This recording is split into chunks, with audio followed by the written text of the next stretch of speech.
A paz do Senhor Jesus, tudo bem? Estamos aqui mais uma vez para trazer uma palavra de Deus ao seu coração. Convido você a ficar conosco até o final desse vídeo, porque de uma coisa eu tenho certeza: Deus vai falar com você, tá certo? Primeiro eu quero fazer uma leitura em Provérbios capítulo 18, versículo 21, que diz: A vida e a morte está no poder da língua. Aquele que a utiliza comerá do seu fruto. Você sabia que a sua escolha em mudar o nome dos momentos decidirá a qualidade da sua vida? Vou repetir. A sua escolha em mudar o nome dos momentos decidirá a qualidade da sua vida. Tem pessoas que olham para uma nuvem carregada de chuva e há uns que diz: está chegando um temporal, está chegando um tempo feio, prepare-se. Há outros que vão dizer: oh, graças a Deus, está vindo aí uma abundante chuva para poder regar a terra, para poder fazer a terra produzir o seu mantimento. Ou seja, poder da palavra é a forma que você escolhe para mudar o nome das coisas, é a forma que você enxerga. Então nós somos convidados a renomear os momentos da nossa vida e transformar o nosso mundo em um mundo melhor.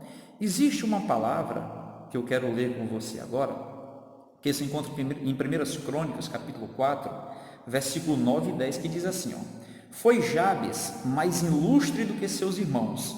Sua mãe chamou-lhe Jabes, dizendo, porque com dores o dei à luz. Jabes invocou o nome do Deus de Israel, dizendo, tomara que me abençoes e me alargue as fronteiras, que seja comigo a tua mão e me preserves do mal, de modo que não me sobrevenha a aflição. E Deus concedeu o pedido de Jabes. O nome de Jabes, que foi dado pela sua mãe, significa aquele que causa sofrimento. Ou seja, todas as vezes que alguém fosse olhar para Jabes, que pronunciasse o nome Jabes, estava dizendo, ele causou sofrimento à sua mãe. Mas Jabes, ele não aceitou isso, ele resolveu renomear o seu nome, ele resolveu mudar a sua história. De que forma? Através de Deus, através da sua oração a Deus. Ele pediu para Deus guardá-lo do mal, ele pediu para Deus alargar as suas tendas, e a Bíblia diz que Deus ouviu, a Bíblia diz que Deus autorizou ele a fazer isso. Louvado seja o nome do Senhor. Gênesis capítulo 2, versículo 19, a Bíblia diz que Deus, ele botou o nome nos animais selvagens, nos animais domésticos, e depois trouxe a Adão e disse, Adão, coloca o nome. E Adão pegou, começou a colocar o nome, e ele olhou para o camelo e disse, olha, esse aqui é o camelo. Ele olhou para a tartaruga e disse, essa aqui é uma tartaruga. Agora para imaginar se você olhasse para o camelo e dissesse, não, isso aí não é um camelo, isso é uma tartaruga. E olhasse para a tartaruga e dissesse, não, isso aí não é tartaruga, isso aí é um camelo. Ou seja, ele colocou muito bem o nome em todos os animais. Sabe por quê? Porque as nossas palavras, elas têm poder. Não esqueça disso. O momento da crise é simplesmente o início de uma mudança. Você sabia disso? Estamos vivendo uma crise? Pode ser um recomeço. Está vivendo uma crise? É o começo de uma mudança na sua vida. Uma mudança de crer mais em Deus, uma mudança de ter mais fé e saber verdadeiramente que milagres existem. A palavra do Senhor nos fala em 2 Reis, capítulo de número 6, versículo de número 5 ao 7, que o profeta Eliseu estava juntamente com alguns dos discípulos dos profetas em uma tenda, e essa tenda ela era muito pequena para eles. E um dos discípulos disseram, vamos alargar mais essa tenda? E eles concordaram fazer assim. Pediram então um machado emprestado e foram cortar madeira na beira de um rio. E quando eles chegaram lá, que estavam cortando a madeira, aquele machado caiu dentro d'água, nas profundezas daquele rio. E o machado era emprestado. E naquela época, o machado era uma ferramenta das mais valiosas que existia. E para começar, naquela época não existia ferreiro em Israel. Quando Israel precisava de comprar alguma ferramenta dessa natureza, ou até mesmo afiar, eles tinham que recorrer, sabe a quem? Aos seus mais terríveis inimigos, os filisteus, porque eles eram peritos em ferramentaria, eles eram ferreiros. E aí para imaginar, chega o inimigo pedindo para você amolar uma foice, amolar uma faca, você vai amolar? Você acha que é dessa forma? Mas não vai, porque você sabe que aquilo ali pode se transformar contra você mesmo. Então o discípulo do profeta, ele ficou muito preocupado com aquela situação. Era um momento de crise, era um momento de grande preocupação. E ele chegou para Eliseu e disse: homem de Deus, um machado caiu dentro d'água e era emprestado. E Eliseu disse: aonde o machado caiu? E levaram Eliseu até a margem daquele rio. Eliseu pegou um pedaço de pau, jogou em direção aonde o machado tinha caído e o machado flutuou. Ou seja, no momento de crise, aconteceu um grande milagre de Deus. O machado flutuou, o ferro flutuou pelo poder de Deus. Momento de crise é mudança, momento de mudar. Momento de crise é momento de você passar a crer, acreditar mais em Deus. Sabe por quê? Porque o que você acha que é o fim, muitas vezes é apenas o começo. Aquilo que você pensa que será a tua derrota, que será a tua destruição, que tudo parou, que tudo acabou, é apenas o começo. Muitas vezes é apenas o começo. Sabe por quê? A Bíblia Sagrada, ela nos fala, em 1 Reis, capítulo 17, a respeito de uma viúva de uma cidade chamada de Sarepta. A Bíblia diz que o profeta Elias, em obediência à palavra de Deus, ele foi para a cidade de Sarepta. E quando ele ia entrando na cidade de Sarepta, ele viu uma pobre viúva que estava colhendo alguns gravetos. E ele olhou para aquela mulher e disse: mulher, traz um pouco d'água para mim. E ela foi. E quando ela estava indo a caminho, o profeta olhou para ela e disse: mulher, não traz só água, eu quero também um bolo para comer. Eu também estou com fome, eu quero me alimentar. E aquela mulher disse: homem de Deus, a tua serva não tem nada, eu não vou poder fazer isso por você. Eu posso água, mas comida para você eu não posso te dar. Sabe por quê? Porque lá em casa eu tenho um punhado de farinha e um pouco de azeite numa botija. E sabe o que é que eu vou fazer? Eu vou fazer um bolo para mim e para o meu filho, e depois nós vamos comer e morrer. Ou seja, ela estava sentenciada à morte, porque já havia um período de cerca de 3 anos de seca. A seca era tremenda. A seca assolava a Israel, assolava a terra de Sidom, aonde ela morava, e ela estava muito preocupada com isso, porque ela iria morrer. Talvez você esteja vivendo esse momento agora, talvez você esteja pensando que você vai morrer. Talvez você esteja dizendo: olha, eu acho que não tem jeito. Quando eu abro a TV, é corona para todo lado. Vou no 10 é corona, vou no 12 é corona, vou no 48 é corona, vou no 43 é corona. Para onde eu vou só tem doença. Para onde eu vou só tem notícia ruim. E familiares meus já pegaram, parentes já pegaram, amigos já pegaram, só falta eu. É o meu fim. Eu sou hipertenso, eu sou diabético. A pessoa, ela já cavou a sua própria sepultura. Não faça isso. Não cave a sua sepultura. Se Deus quiser te levar, Ele vai te levar de qualquer forma. Mas eu quero lhe falar uma coisa: o que você acha que é o fim, muitas vezes é apenas o começo. Aquela mulher tinha um pouco de farinha numa panela e tinha um pouco de azeite na botija. E Elias pegou e disse para ela: mulher, tu vai fazer do jeito que você está falando, mas primeiro tu vai fazer um bolo para mim. Sabe por quê? Porque assim diz o Senhor: a farinha da tua panela não se acabará, e o azeite da tua botija não secará, até o dia em que o Senhor fizer chover sobre a face da terra, e a terra volte de novo a produzir o seu mantimento. E ela creu naquela palavra, ela acreditou na palavra do profeta, foi lá, fez um bolo para Elias, e depois, quando ela voltou lá na panela, tinha mais farinha, voltou na botija, tinha mais azeite. Não secava a farinha da panela, não secava o azeite da botija, porque ela creu na palavra de Deus. Ela achava que seria o seu fim, ela achava que o momento de crise seria o fim dela e do seu filho, mas não foi, foi apenas um recomeço.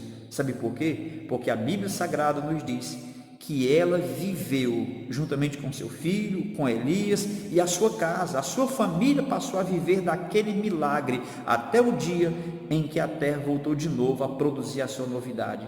Para pensar, você vai na tua panela e tu tira lá a carne, tu tira o arroz e tu seca. Quando chega o horário de almoço do outro dia, tu vai lá, tá de novo. Chega no horário de refeição noturna, tá lá o teu alimento de novo. Milagrosamente, foi exatamente isso que aconteceu com uma viúva chamada viúva de Sarepta. O que ela pensava que era o seu fim, era apenas o recomeço. Creia nessa palavra. Para você, pode não ser o fim, pode ser apenas o teu recomeço. E o teu recomeço, ele pode ser muito melhor do que a tua vida de outrora. Tem uma palavra fantástica que Deus profere por intermédio do profeta Ageu a respeito do templo de Jerusalém, que fica no capítulo 2, verso 9 do seu livro, quando ele diz que a glória da segunda casa, ela é maior do que a glória da primeira.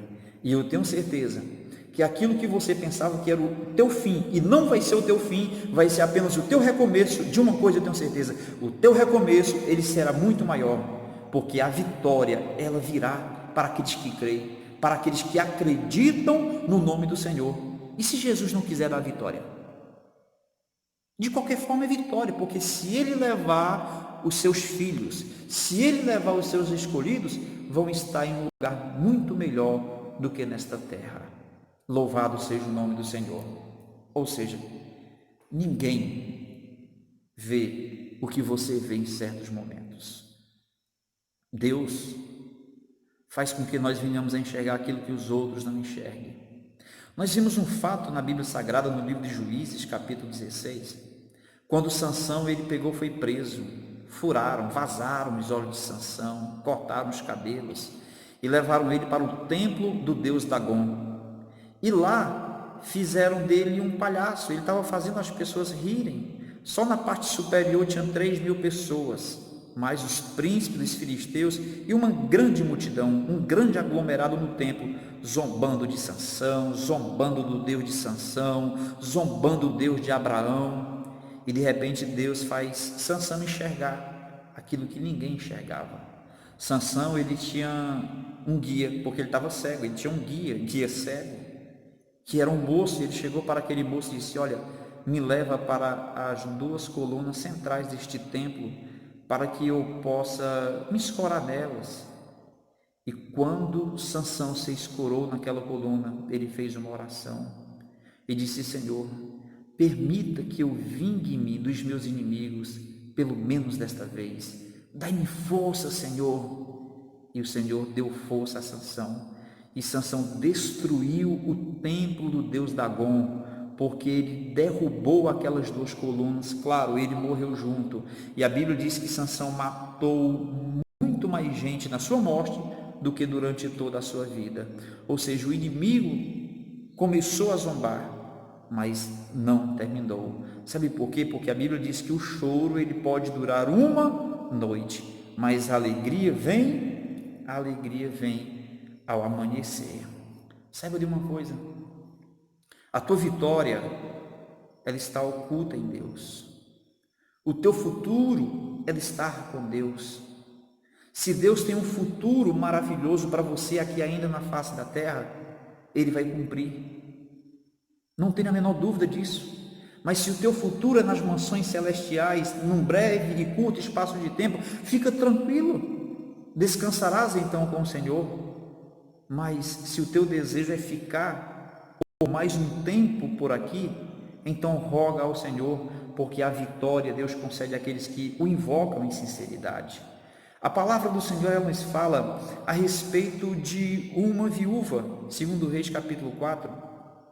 Esta viúva, ela era mulher de um dos discípulos dos profetas, e esse discípulo morreu. E ele pegou, deixou uma conta, e ela não tinha dinheiro para pagar a conta.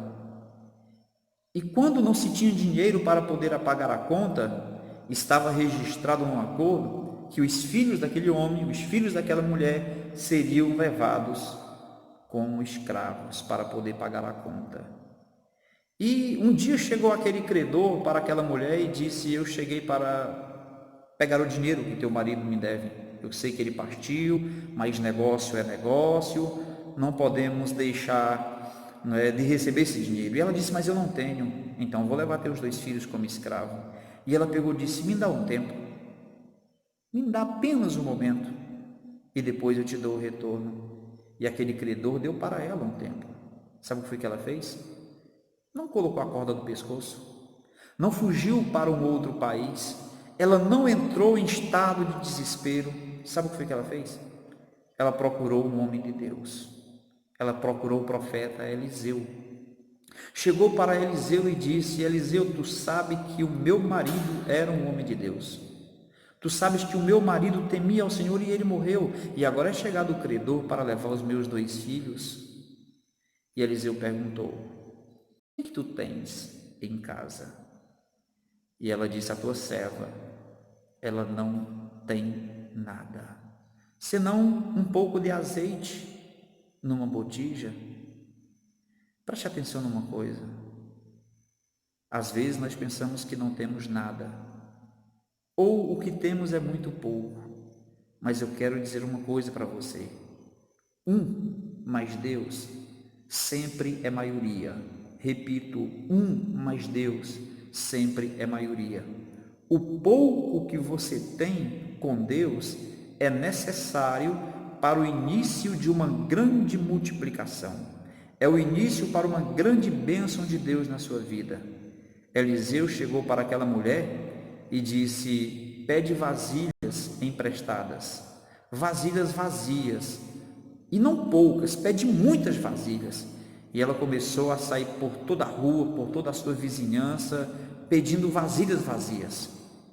E ela entrou dentro da sua casa, seguindo a orientação do profeta, e pegou aquela botija que ela tinha com um pouco de azeite, começou a encher todas as vasilhas, todas. E de repente ela chamou um dos seus filhos e disse: meu filho, traga-me mais vasilhas. E o filho disse: mamãe, acabou-se as vasilhas. Então o azeite parou. E ela chegou para o homem de Deus e disse: homem de Deus, aconteceu um milagre, todas as vasilhas estão cheias de azeite, o que eu faço? Eliseu disse: paga a conta, paga a tua conta, e depois vive tu e os teus filhos do restante. Sabe o que eu aprendo com isso? Eu aprendo que aquela mulher, ela transformou-se em uma comerciante de azeite, uma viúva onde tudo estava perdido para ela. Ou seja, a vitória dela estava onde? Estava no sofrimento. A maior vitória dela passou por aonde? Passou por a crise. Ou seja, momentos de crise não é o fim, é uma oportunidade que nós estamos tendo para um novo recomeço. Recomeço de pararmos para refletir, um recomeço de recomeçarmos agora não mais com o mesmo pensamento e o mesmo sentimento da nossa vida de outrora, viver nos bares, nos vícios, nas baladas, como se nada tivesse acontecendo, mas um recomeço com Cristo, um recomeço de oração, um recomeço de leitura da palavra de Deus, um recomeço de adoração, um recomeço de temor a Deus, temor significa ter um profundo respeito por Deus. Satanás, ele pode até ter planejado o teu mal. Satanás pode ter planejado a tua destruição, mas Deus transforma o plano de destruição de Satanás em algo bom, em algo valioso para as nossas vidas. A palavra do Senhor nos fala bem claro a respeito de José do Egito. José foi vendido pelos seus irmãos, e depois que Jacó morreu, eles ficaram preocupados e foram se humilhar diante de José. E José disse: vós bem tentastes o mal contra mim, mas Deus transformou o bem em mal. Amã planejou a morte de todos os judeus, principalmente de Mardoqueu, preparou a forca para Mardoqueu, mas quem foi para a forca foi ele, seus filhos e toda a sua casa. Sabe por quê? O mal que foi planejado pelo diabo contra a vida de Mardoqueu, contra a vida de José, foi transformado em bênçãos de Deus. Então saiba de uma coisa: não pense que é o teu fim, é apenas o recomeço. Se houve um planejamento de morte para você, Deus vai transformar esse planejamento de morte em vida. Se foi planejado uma enfermidade para te abater, para te destruir, Deus vai transformar esta enfermidade em saúde, e saúde plena. Sabe para quê? Não é para a tua glória, é para a glória dele, é para a glória do Senhor. Sabe por quê? Porque ele disse: eu sou o Senhor que te sara, sou eu que trago à existência aquilo que não existe. Louvado seja o nome do Senhor. Então, cuide do seu linguajar, preste atenção naquilo que você está falando. Em vez de produzir maldição por intermédio dos teus lábios, promova bênção, fale de bênçãos, fale de vitória. Alguém vai dizer: a coisa está preta, a coisa está perdida. Diga: não, Deus continua no controle. Sabe por quê? Porque você levou a sua luta para os ares. Sabe de uma coisa? A palavra de Deus, ela, em alguns momentos, ela nos compara como águia. Você pode estudar um pouco mais a respeito da águia depois. Satanás é comparado como uma serpente, como uma cobra. A serpente, ela é muito boa, sabe aonde? Nos penhascos, na areia, na terra. A águia, ela é melhor ainda, sabe aonde? Nos ares. Então, pegue essa serpente que está tentando te vencer, pegue essa serpente que está tentando te derrotar e te destruir, leva ela para os ares, porque a nossa luta, ela é nos ares. A nossa luta não é contra a carne nem contra o sangue, mas contra os principados e potestades do ar nos lugares celestiais. Use as ferramentas que Deus te deu para você lutar nos ares. E que ferramentas são essas? A oração, a adoração, o louvor, a leitura da palavra, a obediência, o temor a Deus. São ferramentas que você pode usar para poder ter uma vida vitoriosa. E digo mais, sem estas ferramentas, sem levar essa tua luta para os ares, você não é um vencedor. Mas quando você leva essa peleja para os ares, assim diz a palavra do Senhor: tudo eu posso em Cristo que me fortalece. Amém? Graças a Deus. Guarde essa palavra no seu coração, inscreva-se no nosso canal para que você possa estar sempre recebendo uma mensagem da parte de Deus para o seu coração.